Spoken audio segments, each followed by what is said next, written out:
శ్రీ గురుభ్యో నమః, శ్రీమాత్రే నమః. పరాభవనామ సంవత్సరంలో వృషభ రాశికి సంబంధించినటువంటి ఫలితాలు ఏ రకంగా ఉంటాయో తెలుసుకుందాము.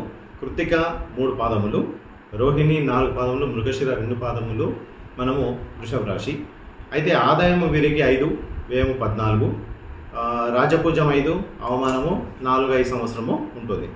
మొత్తం మీద ఈ సంవత్సరం వీరికి సానుకూల ఫలితాలు అనేవి ఎక్కువగా మనము చూస్తూ ఉంటాం. ఆశించిన విధంగానే ప్రయత్నించేటటువంటి ప్రతి పని కూడా వీరు సాకారం చేసుకోగలుగుతారు. అంటే అందులో మంచి రిజల్ట్ని తీసుకురాగలుగుతారు. వృత్తి, ఉద్యోగము, వ్యాపారము, వ్యవహారములందు వీరికి మంచి ఫలితాలే వస్తాయి. అలాగే గుర్తింపు కూడా మంచిగా వస్తుంది. శ్రమ కొంచెం అధికంగా ఉన్నప్పటికీ కూడా వీరి యొక్క ఫలితాలు అనేవి సానుకూలంగానే ఈ సంవత్సరము ఉన్నాయి. ఆర్థికంగా సంతృప్తికరంగానే ఉంటుంది. కాకపోతే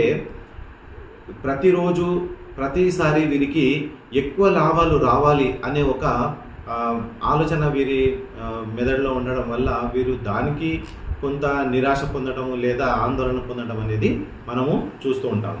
అలాగే ఈ సంవత్సరంలో కొంత ఆందోళన వీరికి కనిపిస్తుంది. రుణ ప్రయత్నాలు ఏవైతే ఉన్నాయో అవి నెరవేరుతాయి. అలాగే అప్పులు ఎవరికైతే ఉన్నాయో అవి తీర్చే అవకాశాలు ఉన్నాయి. ఎవరైతే వీరికి అప్పు ఇవ్వాలో ఈ సంవత్సరం అవి కూడా వచ్చేటటువంటి అవకాశాలు చాలా ఎక్కువగానే ఉన్నాయి.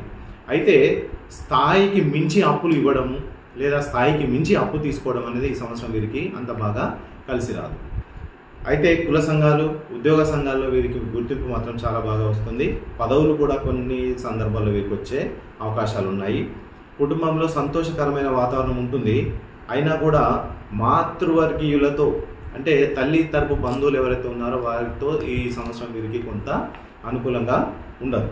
అయితే కొంత వీరు ఓపిక పట్టడం లేదా వ్యవహార శైలిని మార్చుకోవడం వల్ల ఈ సంవత్సరం వీరికి బాగా కలిసి వస్తుంది. అలాగే